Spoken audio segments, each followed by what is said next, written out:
এই যে আসতেছে ফেব্রুয়ারি, কত ফেব্রুয়ারি জানো? এটা কি বিশ্ব ভালোবাসা দিবস?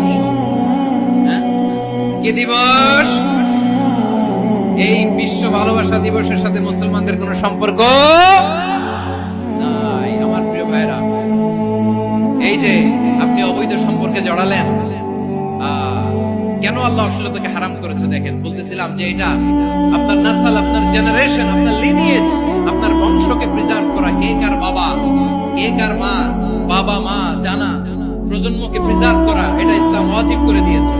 এই যে অবৈধ সম্পর্কের কারণে, বিশ্ব বেহায়া দিবসের কারণে, এগুলোর আউটকাম, আউটপুট হিসেবে মাঝে মাঝে এই ঢাকা মেডিকেলের ডাস্টবিনে নবজাতকের বাচ্চার কান্নার আওয়াজ শুনতে পাওয়া যায়।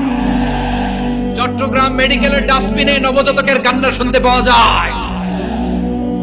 বীর চট্টলার মুসলমানেরা বুঝতে পারলে আওয়াজ করে বলেন, এই যে চট্টগ্রাম মেডিকেলে যে নবজাতকটা পাওয়া গেল, ওর বাবাকে আমাকে বলেন, ওর মাকে, ও কোন ফ্যামিলির সন্তান কেউ জানে?